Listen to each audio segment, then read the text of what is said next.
Bismillahirrahmanirrahim. Assalamualaikum warahmatullahi wabarakatuh.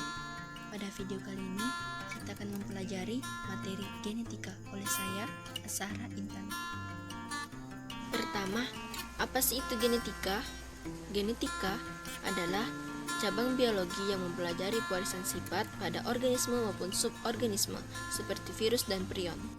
Langsung saja, ada dua materi yang akan kita bahas dalam video ini. Materi pertama adalah substansi gen, materi kedua adalah replikasi DNA dan sintesis protein. Langsung ke materi pertama, substansi gen. Yang akan dibahas adalah DNA, kromosom, gen, dan RNA. Kita ke materi pertama tentang apa itu DNA. DNA atau deoksiribonukleik asid adalah satu unit fungsional menyimpan kode gen atau genom yang terdapat dalam nukleus.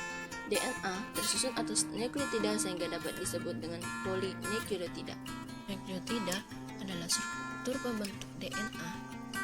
Nukleotida terdiri atas satu gugus fosfat, satu gula pentosa, satu basa nitrogen.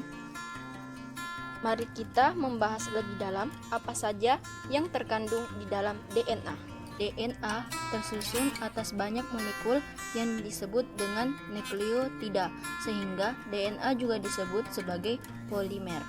Tiap satu nukleotida terdiri dari satu gugus fosfat, gula deoksiribosa, dan basa nitrogen. Jika nukleotida tanpa gugus fosfat maka disebut sebagai nukleosida. Pada DNA ada 4 basa nitrogen yang terdiri dari adenin, timin, sitosin, dan guanin. Yang perlu diingat, adenin akan selalu berpasangan dengan timin, sedangkan sitosin akan selalu berpasangan dengan guanin dan akan dipasangkan oleh ikatan hidrogen. Karena DNA ini bentuknya berpilin, maka disebut sebagai double helix. Sekarang kita akan membahas tentang perbedaan arah 3 dan 5 pada DNA. Pertama, arah 3 terjadi karena arah salah satu ujung ikatan fosfodiester menuju atom karbon ketiga gula pentosa pertama dan arah 5 menuju karbon kelima gula pentosa kedua. Kedua, arah 3 berakhir pada gugus hidroksil pada atom karbon ketiga dan arah 5 berakhir pada gugus fosfat. Selanjutnya kita akan membahas materi kromosom. Apa itu kromosom?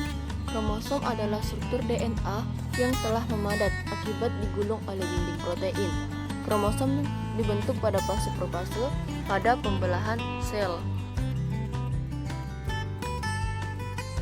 Selanjutnya kita akan membahas tentang struktur kromosom. 1. Sentromer. Sentromer pada bagian tengah kromosom, tempat melekatnya lemak kromosom dan merupakan daerah yang tidak mengandung kode gen atau genom. Sentromer merupakan konstruksi primer atau lekukan primer. Yang kedua adalah kinetokor.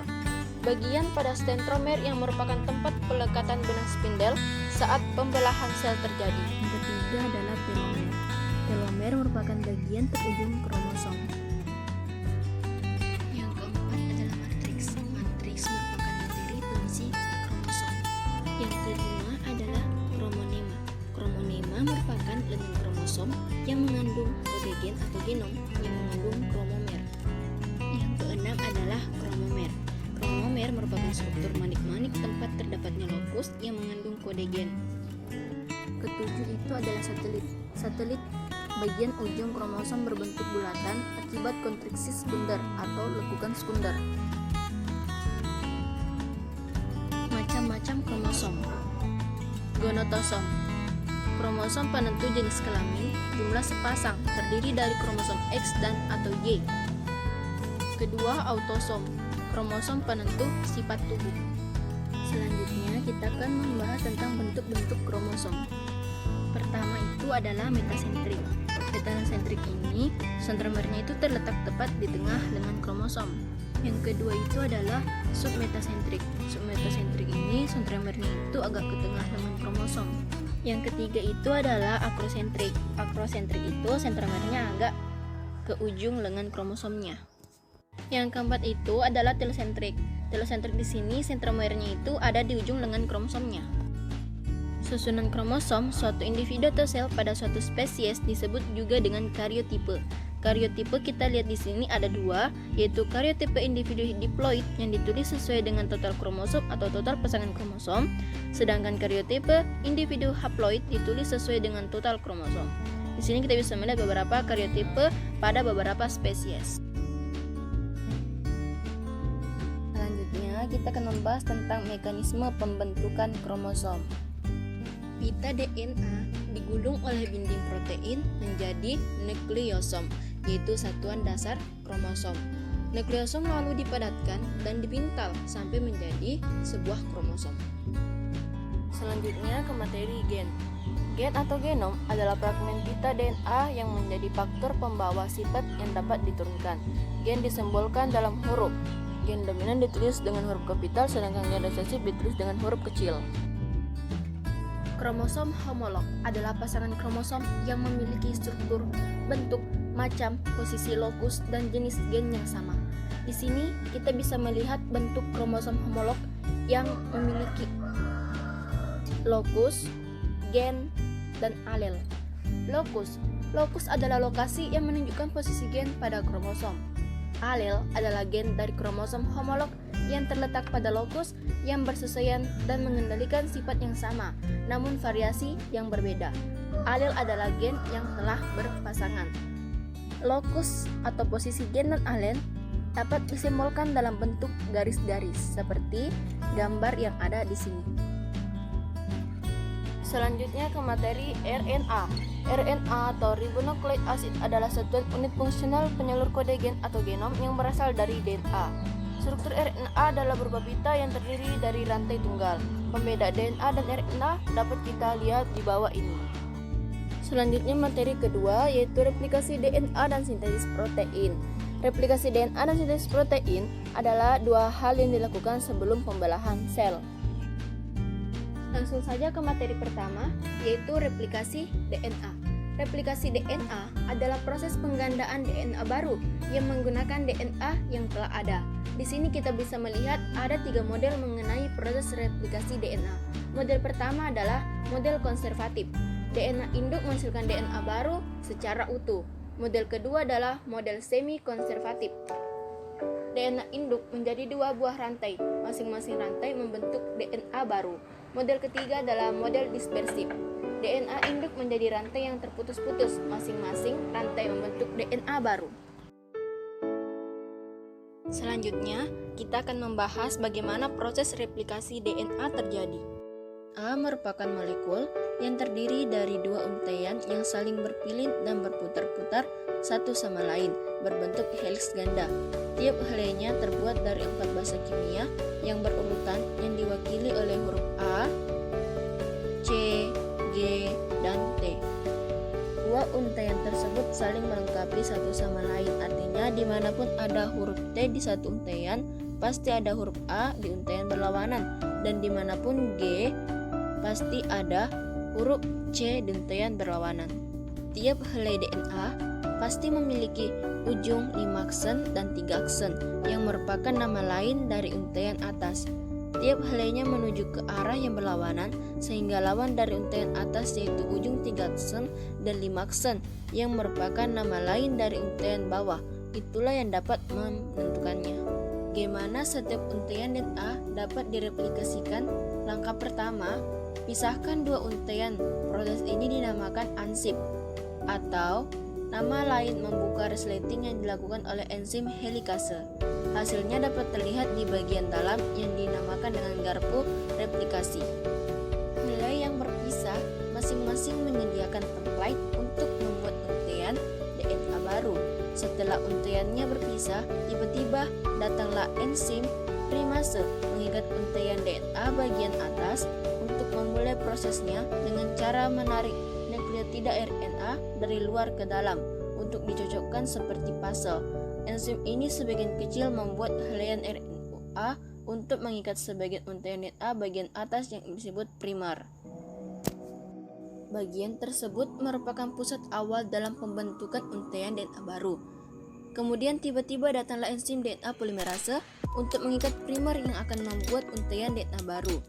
Enzim DNA polimerase hanya bisa menambahkan nukleotida DNA ke satu arah dari ujung 5 aksen ke 3 aksen. Untaian DNA baru disebut leading strand atau untaian paling maju yang dibuat secara terus-menerus. Enzim DNA polimerase berfungsi untuk menambahkan nukleotida satu persatu dari arah 5 aksen ke 3 aksen, sedangkan pada bagian bawah terdapat lagging strand, untaian yang tertinggal sehingga tidak dapat membuat secara terus-menerus seperti untaian di bagian atas karena tiap untaian berjalan ke arah yang berlawanan. Untaian di bawah ini hanya dihinggapi oleh enzim DNA polimerase sebagai pembuat untaian DNA dalam serangkaian yang kecil saja yang disebut Okazaki fragment. Setiap dari fragmen tersebut dimulai dari pembentukan RNA primer oleh enzim primase. Kemudian DNA polimerase akan menambahkan nukleotida DNA dari luar mengikuti DNA induk dari arah 5 aksen ke 3 aksen. Selanjutnya, enzim primase akan menambahkan RNA primer kembali dengan jarak yang lebih jauh di daerah lagging strand. Kemudian fragmen Okazaki dibuat kembali oleh DNA polimerase dan kemudian prosesnya diulangi lagi seperti tadi. Setelah DNA baru terbuat, enzim eksenuklease akan menghilangkan RNA primer di kedua DNA yang terbuat. Setelah itu, dilanjutkan lagi oleh enzim DNA polimerase untuk mengisi celah kosong yang tertinggal. Terakhir, enzim DNA ligase menyegel tiap-tiap fragmen DNA yang terbuat di kedua yang membentuk helix ganda secara terus-menerus. Replikasi DNA digambarkan sebagai semi-konservatif karena setiap molekul DNA terdiri dari satu untaian lama yang dilestarikan dalam satu untaian baru. Selanjutnya ke materi sintesis protein. Sintesis protein adalah proses pembentukan asam amino melalui kode gen yang dibuat DNA. Selanjutnya kita akan menjelaskan bagaimana proses sintesis protein terjadi. Dalam kebanyakan sel manusia, ada struktur yang disebut dengan nukleus, inti dari gen-gen. Pada manusia, gen dibagi menjadi 23 pasang kromosom. Setiap kromosom memiliki untaian panjang DNA yang tersusun erat di sekeliling protein yang disebut hoston. Di dalam DNA ada yang disebut dengan gen. Gen-gen ini berisi tentang petunjuk untuk membuat protein. Ketika gen diaktifkan, enzim yang disebut dengan RNA polimerase menempel pada awal gen, bergerak di sepanjang DNA membuat untaian rangkaian RNA. Dari basa kosong yang ada di dalam nukleus, kode DNA menentukan urutan basa kosong yang akan ditambahkan ke dalam mRNA. Proses ini disebut dengan transkripsi.